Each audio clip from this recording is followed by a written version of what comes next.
There's this real annoying guy that's just submitted a question. Um, you guys might know him as Bucky. Um, but Bucky's question was, this is a good one actually. What range of weekly plyometric reps do you recommend for in-season and out-of-season athletes when you're trying to maintain or improve vertical or horizontal power? Okay, so we're talking about rugby players, and we know rugby players have different roles on the field. They train differently on the field as well as in the gym. I'm going to ask a question in reply to this question.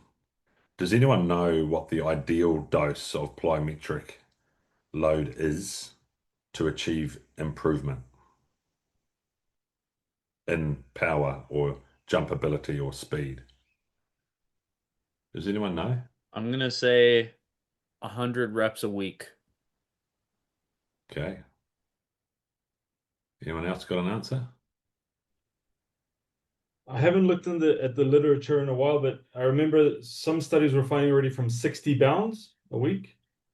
But that's just a guess. I don't remember exactly. Yeah. So the paper that showed it best is quite old, and I haven't seen anything recently, but so I'm the same as you, Hubert. But it's actually about 150 contacts. But the problem with the literature is and plyometrics have varied intensity, right? Like single leg bounding is way more intense than a box jump. And in fact, a box jump is is only very um or for me only fits into a plyometric category just like it's pretty low level.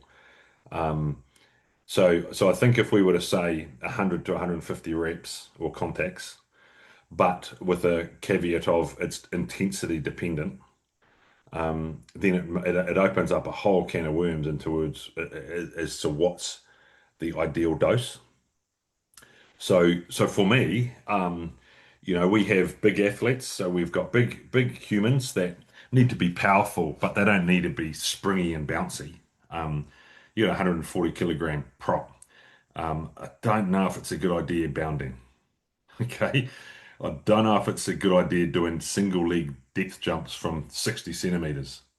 Um, so I think if we were to just sort of loosely look at the big athletes, then I'd be talking. Um, in fact, we have to slice this up again. Actually, if we looked at the front row, okay, who don't jump, then and are huge, then low level plyos to try and transfer some heavy, slow strength work to some explosive production of force. Box jumps are what you're doing. Horizontal banded jumps is what you're doing.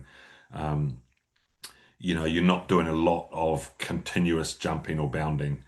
You're just trying to get the athlete to move their body weight or about that quickly. Okay, so get away from 200 kilos on the bar to now we're going to try and explode with our own body weight. Um, that's what I'll be doing for front row.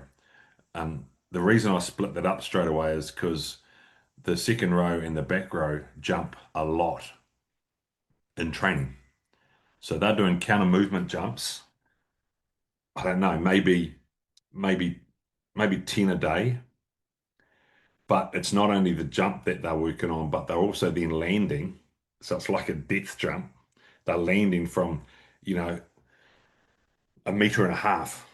So if they've been lifted and they're up a meter and a half off the ground, then they're coming down onto that. So we get a lot of we call it jumper's knee, but a lot of patellofemoral pain in jumpers. So because you think about it, some of those jumping athletes are doing, let's just say 50 or 60 jumps in training.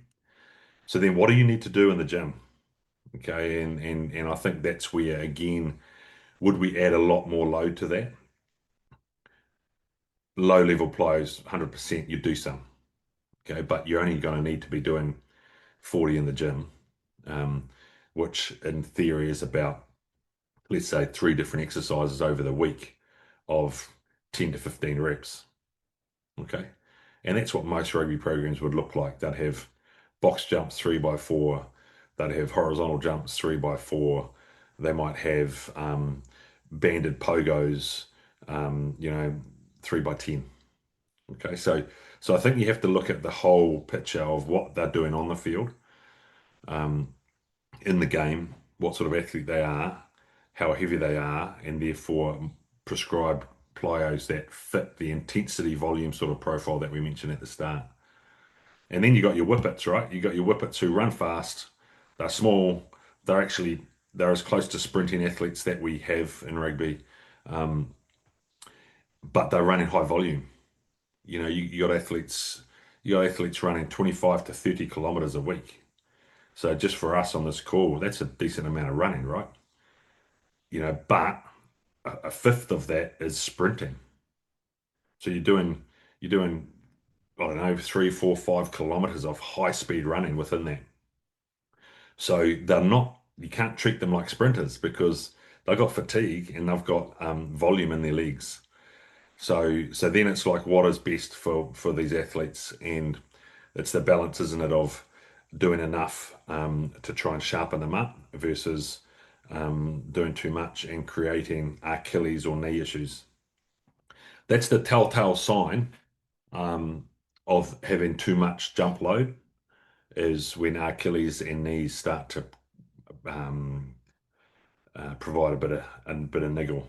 Um, Now, with the back three athletes, so wingers and fullbacks, in training, they're jumping for high balls and coming down, landing on one leg from about 1.5 meters at high speed. Okay, so they'll practice that. Let's say they do 10 of them at training. So already there's 20 or 30 jumps on coming down and landing on one leg or jumping off one leg, and landing from a height in a destabilized position because people are coming through to disrupt them.